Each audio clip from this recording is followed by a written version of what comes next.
میں ایک بند عاصی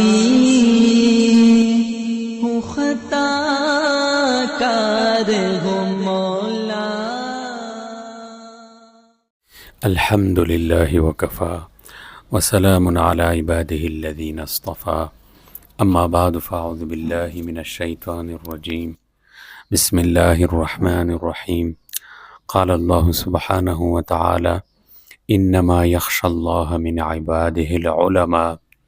عن انس رضی اللہ تعالی عنہ قال قال رسول اللہ صلی اللہ علیہ وسلم طلب العلم فریضۃ علی کل مسلم، رواہ ابن ماجہ۔ آج ہماری بیان کا موضوع ہے تحصیل اور تعلیم علم دین، یعنی دین کا سیکھنا اور سکھانا۔ یہ علم جو ہے یہ اللہ تعالیٰ کی صفات میں سے ایک صفت ہے۔ اللہ کی ذات ازلی تو اس کی صفات بھی ازلی۔ اس کا کچھ حصہ اللہ نے مخلوق کو عطا کیا اور اس میں انسان کو برتر رکھا۔ حضرت آدم علیہ السلام کو جو برتری اور خصوصیت دی گئی اس کی وجہ بھی علم ہے، لہٰذا علم کا تقاضا یہ ہے کہ جتنا علم ہو انسان اتنا ہی با اخلاق ہو۔ حضرات انبیاء اکرام علیہ السلام کو اللہ نے علمی وحی سے نوازا تو ساری انسانیت کے لیے نمونہ ثابت ہوئی۔ اگر انسان اپنے آپ کو ترقی پر لے جانا چاہتا ہو اور اپنے کو عمدہ صفات، حسن اخلاق اور اچھی سیرت اور کردار کا مالک بنانا چاہتا ہو تو اس کو علم الہی کے سیکھنے کی طرف اپنے آپ کو ہمتاً متوجہ کرنا پڑے گا۔ اللہ کے رسول صلی اللہ علیہ وسلم نے اس کی ضرورت اور اہمیت ان الفاظ میں بیان فرمایا کہ طلب العلم فریضۃ علی کل مسلم، کہ علم دین کا طلب کرنا یعنی اس کے حاصل کرنے کی کوشش کرنا ہر مسلمان پر فرض ہے۔ ہر مسلمان، خواہ مرد ہو یا عورت ہو، شہری ہو یا دیہاتی ہو، امیر ہو یا غریب ہو، دین کا علم حاصل کرنا فرض ہے۔ اور علم کا مطلب یہ نہیں ہے کہ عربی ہی پڑھے، بلکہ اس کا مطلب یہ ہے کہ دین کی جتنی باتیں ہیں ضروری اس کو سیکھے، خواہ عربی کتابیں پڑھ کر، خواہ اردو کی کتابیں پڑھ کر، خواہ معتبر عالموں سے زبانی پوچھ کر، اور خواہ معتبر واعظوں سے وعظ کہلوا کر۔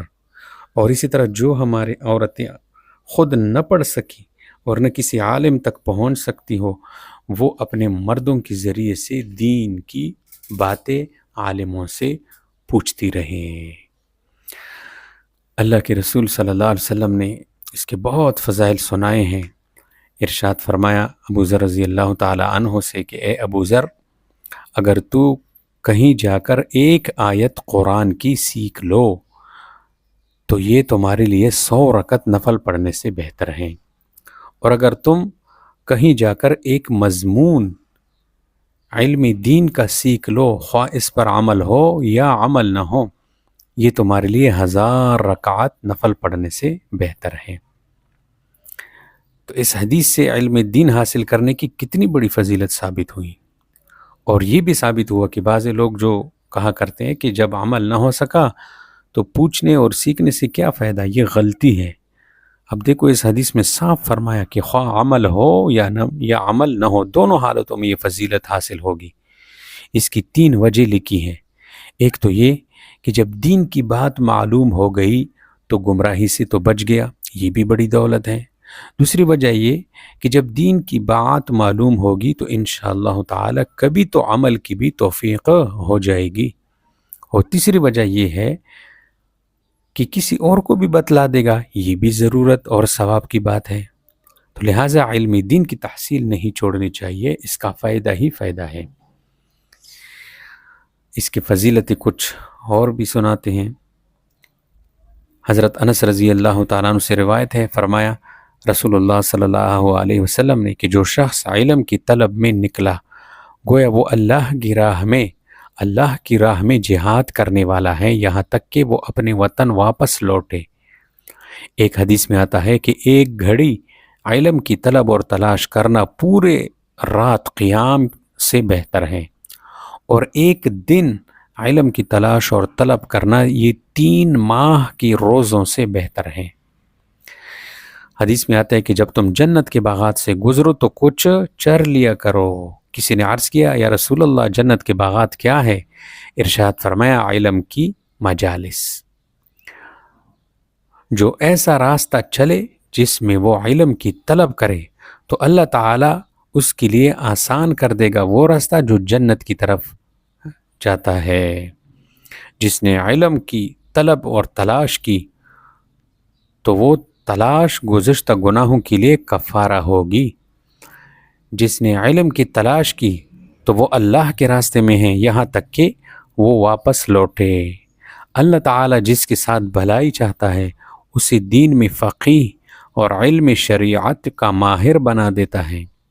طالب علم کے لیے فرشتے اپنے پروں کو بچھاتے ہیں اس چیز کی رضا کے لیے جو وہ طلب کرتا ہے۔ علم کا متلاشی جاہلوں کے درمیان ایسا ہے جیسا مردوں کے درمیان زندہ۔ ہر چیز کے لیے ایک راستہ ہے اور جنت کا راستہ علم ہے۔ جو شخص قدم اٹھائے تاکہ وہ علم سیکھے تو اس کے قدم اٹھانے سے پہلے اس کے گناہوں کو معاف کر دیا جاتا ہے۔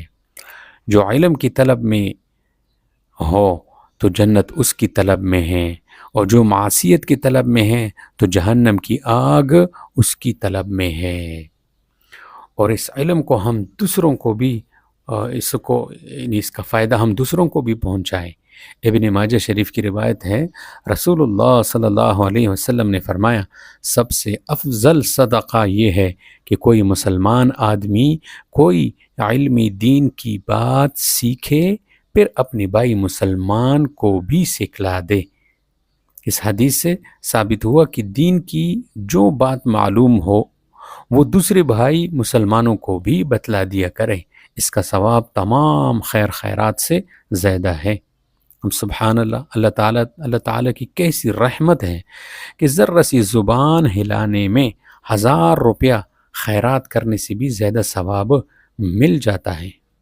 حق تعالیٰ کا ارشاد ہے، اے ایمان والو قو انفسکم و اہلیکم نارا، اے ایمان والو اپنے آپ کو اور اپنے گھر والوں کو دوزخ سے بچاؤ۔ اس آیت کی تفسیر میں حضرت علی رضی اللہ تعالی عنہ فرمایا کہ اپنے گھر والوں کو بھلائی یعنی دین کی باتیں سکھلاؤ۔ تو اس سے کیا معلوم ہوا کہ اپنی بیوی بچوں کو دین کی باتیں سکھلانا فرض ہے، نہیں تو انجام دوزخ ہے۔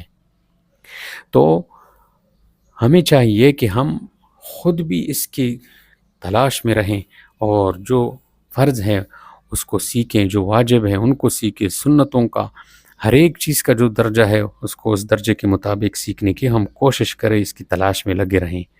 اور دوسری بات یہ ہے کہ اپنی اولاد میں سے ایک بیٹے کو کم از کم عالم بنائیں، مفتی بنائیں۔ اس کے لیے ابھی شوال کا مہینہ چل رہا ہے، مدارس کے اندر داخلے شروع ہے، تو تمام مسلمانوں سے گزارش ہے کہ اپنی اولاد میں سے، اپنے خاندان سے یا جو ہے اپنے مثلاً گاؤں سے، اپنے محلے سے کسی ایک بندے کو جو ہے علم الہی کی طلب میں اس کو جو ہے بھیجے اور اس کو مکمل عالم مفتی بنائے، تاکہ جو ہے وہ گاہے بگاہے ہمارے جو ہے رہنمائی کرے اور ہمیں جو ہے شریعت بتائیں۔ اللہ تبارک و تعالی ہم سب کو اپنے علم میں لگے رہنے کی توفیق عطا فرمائیں۔ وآخر دعوانا ان الحمد للہ رب العالمین۔